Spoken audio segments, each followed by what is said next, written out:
Sana'y maging lihim itong tulay na pag-unawa at pag-asa para sa lahat ng Pilipino. Ako'y Jose Rizal, isang anak ng bayan, manunulat at mandudula. Nais ko sanang buksan ang ating puso at isipan sa isa sa mga akda kong naglalaman ng kwento ng ating bansa, ang Noli Me Tangere. Sa likod ng bawat pahina ng akdang ito, naroroon ang tinig ng sambayanan, ang tinig ng mga nagdudurusa, at ang pangarap ng pagbabago. Ang Noli Me Tangere ay hindi lamang isang kwento, kundi isang salamin ng ating lipunan, puno ng kahulugan at pag-asa. Nahandog ko ito sa inyo upang muling buhayin ang ating kasaysayan, upang tuklasin ang mga pighati at labanang ipinagtagumpay ng ating mga bayani. Sana'y maging lihim itong tulay na pag-unawa at pag-asa para sa lahat ng Pilipino. Pero bakit naman siya nandun? Harapin di Julio de Armas and how di Carabao di Batutin. Sayang pula, tatlong pera, sayang puti, tatlong salapi, bugbog kaswang napiang. Ano ba yan? Ang daya. Iyaw loser! Wow, ang ganda naman yan. Paano mo yan ginawa? Secret. Ano ba yan? Ang OA? Alam ko na. Magpakwento na lang kaya tayo kay Lola. Oo nga, tara! Lola! Kwentuhan niyo naman po kami. Sige na po! Sige na po. Mamaya na mga apo, may ginagawa pa si Lola. Sige na po, Lola! Ayun na! O siya, sige. Hintayin niyo muna ako dyan. Tatapusin ko lang. Yay! Sige po!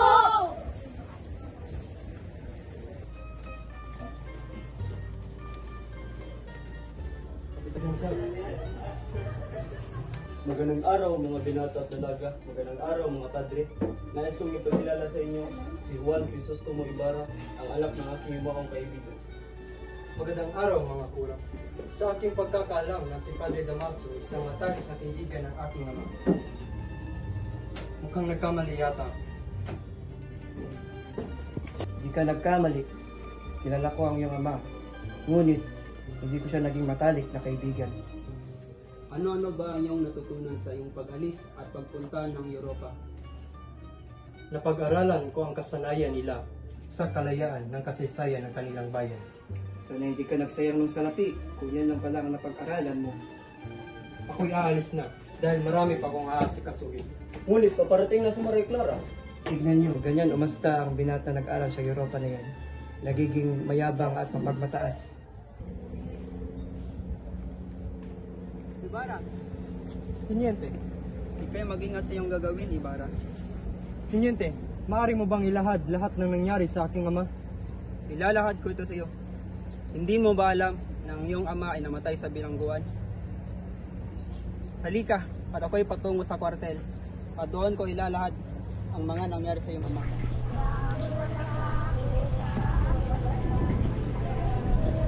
Mayroong kolektor noon na napagtripan siya ng 3 bata. Ngunit nainis siya sa 3 bata at hinampas at minagtrato niya ang 3 bata. Ngunit dumating si Don Rafael, ang iyong ama, at pinatigil niya ang ginawa ng kolektor. Ngunit ito'y natulak niya at tumama ang ulo sa bato na ito'y kanyang ikinamatay. Agad kinasuhan si Rafael dahil siya ang nakapatay sa kolektor at nakulong ito sa bilangguan.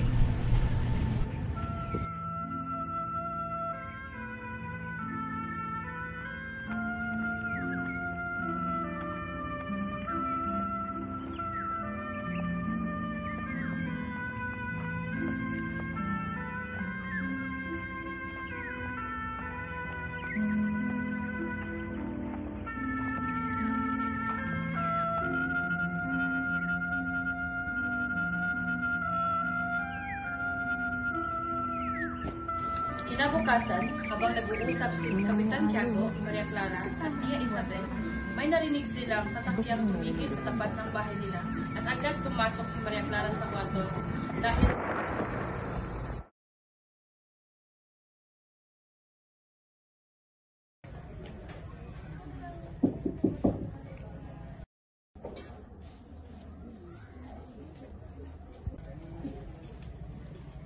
Nandito po ba si Maria Clara at Tia Isabel? Oo, nandito siya. Halika, pumasok at umupo ka muna. Esklava, ano po iyon? Pakitawag si Maria Clara. Masusunod po, tiya. Hindi, pamanhin sa abala. Ngunit ikaw po ay tawag niyo Tia Isabel. Pwede ko bang malaman kung bakit? Si Tia Isabel na po mismo magsasabi sa iyo. Maraming salamat. Maaari ka nang umalis.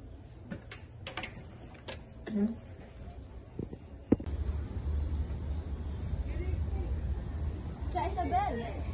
O Maria Clara, nandyan sa Ibarra. Paghihintayin mo pa ba siya? Hindi na po, Tia Isabel. Nandyan sa Ibarra, naghihintay sa'yo sa may balkonahe. Sige po, maraming salamat. Ilang buwan na ang nakalipas at naging maayos na ang lahat. Maria Clara, ay kay aking kay tagal na hinintay.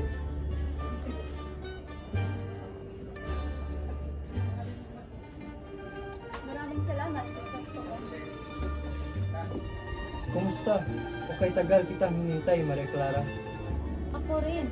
Ngunit, marami kang babaeng nakilala sa iyong paglalakbay. Hindi mo ba ko pinagpalit? Bakit ba kayo tayo pagpapalit o matali kong kasintahan? Ito pa din ang dahon na ibinigay mo sa akin. Ito pa rin ang sulat na ibinigay mo sa akin. Ako ba'y pahihintulutan mo na isayaw ka, Binibini? Maaari, Ginoong.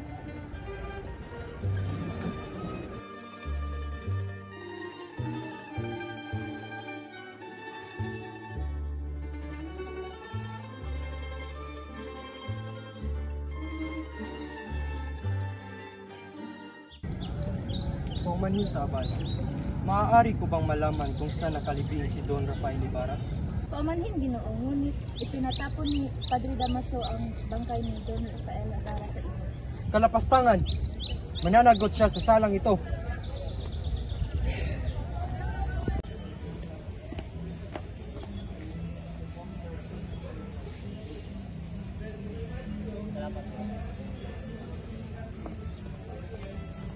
Bakit ninyo yung nagawa sa aking ama? Hindi ako, kundi yung pinalitan kong padre, si Padre Damaso.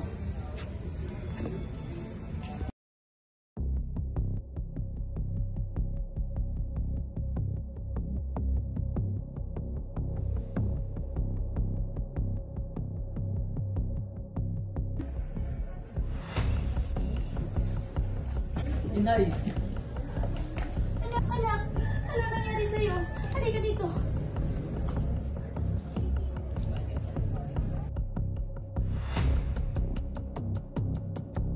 Teka, Basilio!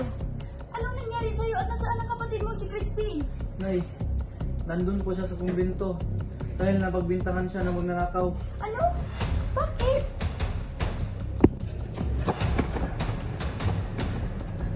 kuya, tulungan mo ako. Sabihin mo kay Inay, nakunin ako dito. Huwag mong magalala kapatid. Huwag mong sabihin ko ito kagad kay Nay.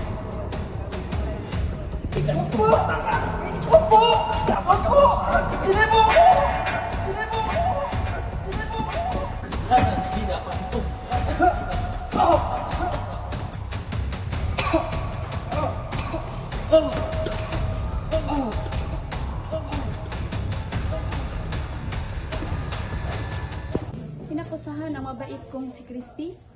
Bukas na bukas ay pupuntahan ko siya sa kumbento.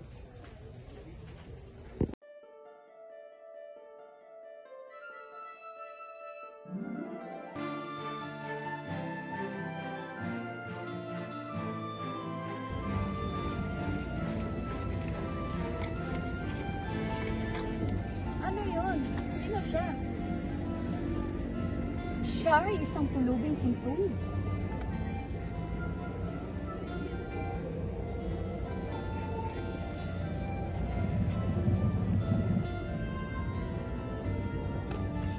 Nakakaawa ka. Sana'y magustuhan mo ang handog kong agnos para sa iyo.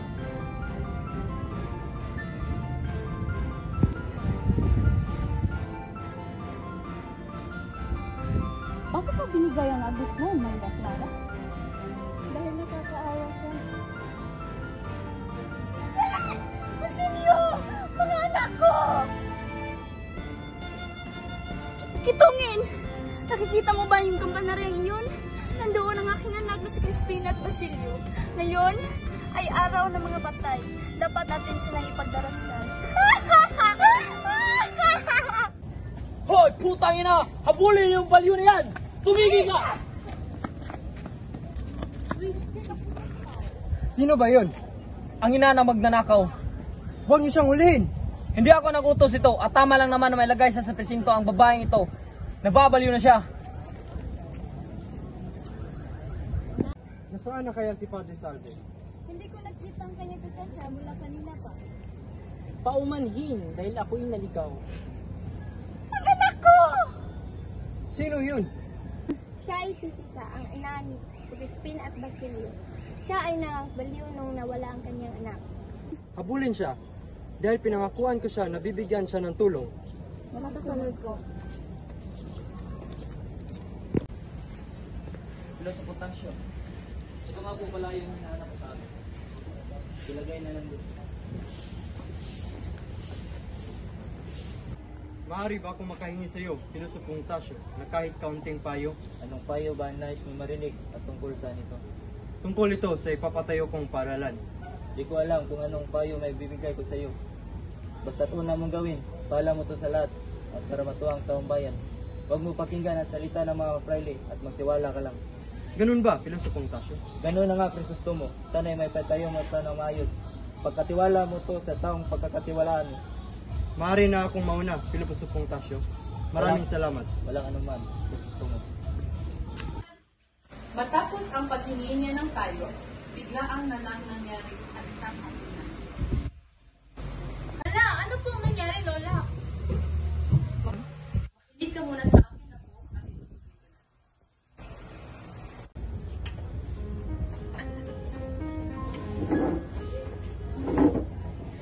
Tignan mo nga naman.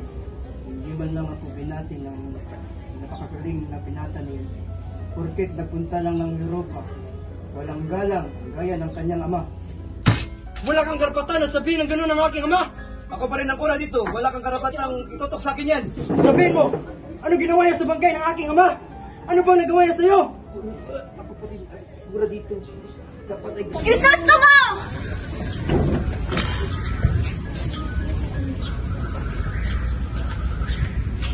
Makalipas ang ilang araw, naging usap-usapan na iyon sa bayan ng San Diego. Maraming lumalabas na kuro-kuro ng mga taong bayan. Ngunit, isang araw, si Doña Consolacion sa bahay niya ay may narinig na umaawit. Leron, leron, sinta! Buko ng papaya!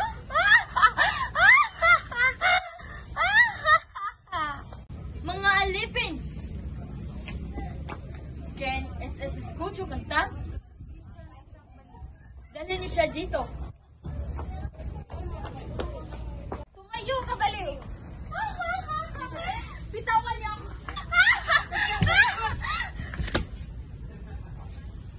Sumayaw ka! Sasayaw? Sumayaw ka at gayahin mo ako! Baliw lang ang sumasayaw. Anong sabi mo?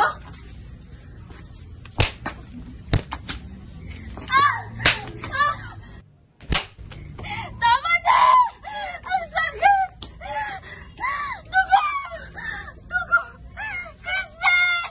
Basilio! Mga anak ko! Biglang nagkasakit si Maria Clara, na siyang binisita ng mag-asawang Espadana para bisitahin si Maria Clara. Sige, Lola, ituloy niyo na po.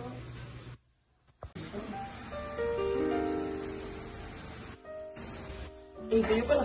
Pasok. Umupo kayo.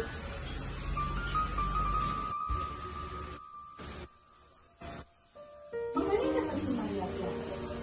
Medyo kumaganda sa akin naman. Buti naman kung gano'n. Kung ganun ay aalis na kami. Ipagpaalam mo na lang kami kay Maria na Sige, ako. Maraming salamat sa pagbisita. Mag-ingat kayo.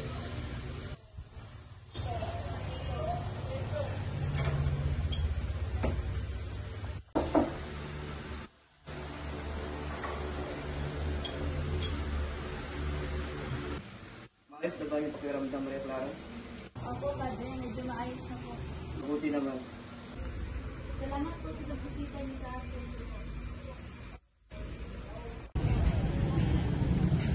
Damaso, Anong naipunta niya dito? siya ay si Linares. Naghahanap siya ng mapapangasawa. Mabuti at may kakilala kung pwede niyang makamasama. Pwede naman kayo. Mabuti naman kung ganun, Padre Damaso. Ngunit, sino? Si Maria Clara. Huwag kang mag-alala. Sabihan ko sila Kapitan Tiago. Maraming salamat, Padre Damaso, at kami ay mauuna na. Maraming salamat tayo.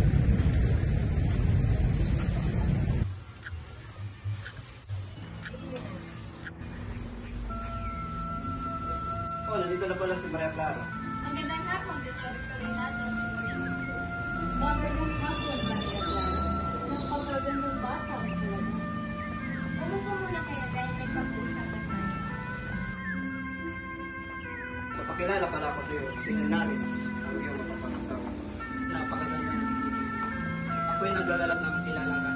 Ano nangyayari? Ba't ako'y papakasal? Alam niyo naman na si Crisostomo ang aking iniibig. Kasi siya sa kanya. Hindi ka. Pagkatapos sabihin ni Padre Damaso na ipapakasal niya si Linares kay Maria Clara, dinalaan ni Elias si Ibarra sa pagdating ng Guardia Civil para sa siya ay nagpapakasal. Paalis na sana si Ibarra nang abutan siya ng mga Guardia Civil at siya ay makakasal. Sumama naman ang hinahon na si Ibarra. Pagkalipas ng ilang araw, magkasama sina Elias at Ibarra sa bangka para umalis na doon at magkaroon ng bagong buhay. Nasa paligitnaan na sila ay may nakita sila mga Guardia Civil at pinagbabarisin.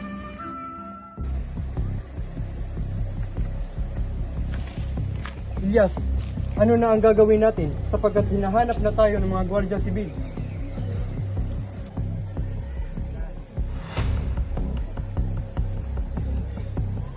Hoy! Tigil!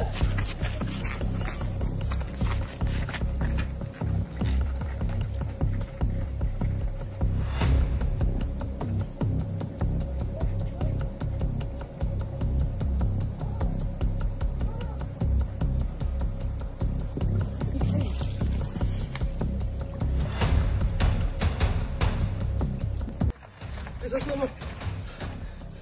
Ako na bahala dito. Pagtago ka na at ako ang lalangoy upang ako'y mapaggawa ng Ibarra. Salamat, Elias. Babalikan kita kapag naayos ko ang lahat. Wala ka naman, Ibarra.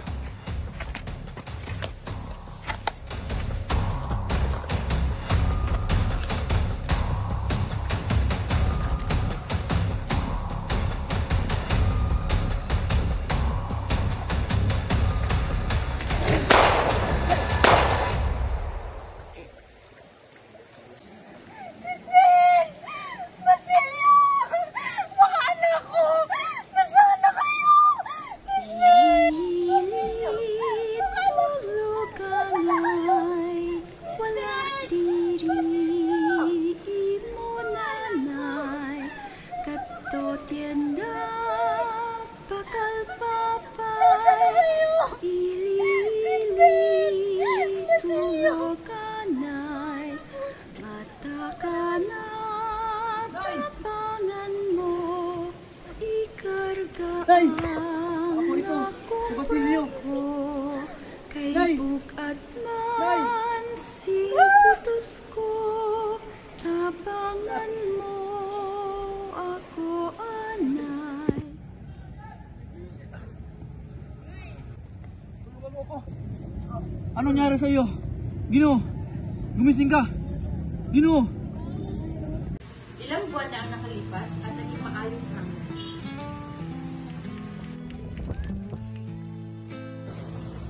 Ako yung tunay na mga Totoo ba ang aking nabasa sa pinakatinatago-tago ng aking ina na ikaw ang aking ama?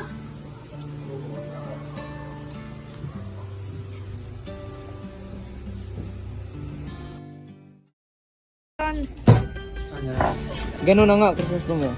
sana'y may patayo mo ito ng maayos at ipagkatiwala mo lang ito sa taong pinagkakatiwalaan mo.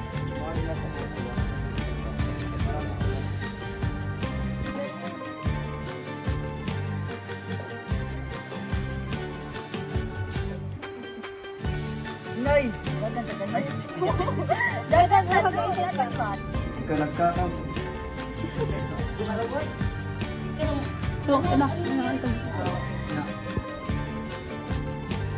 Ako ba'y pahihintulutan?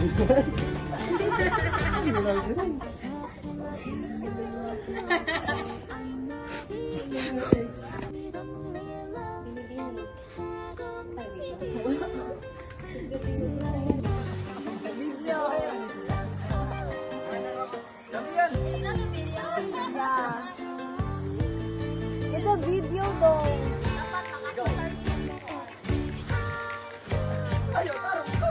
Bayo na ka namin lang. Na-video ko?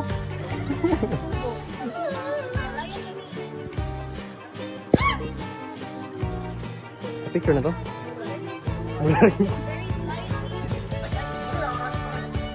Sunset, brought to you by...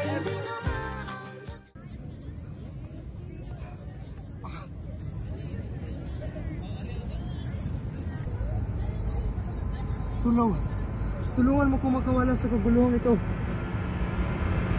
Ano ang iyong pangalan? Ako si Simon.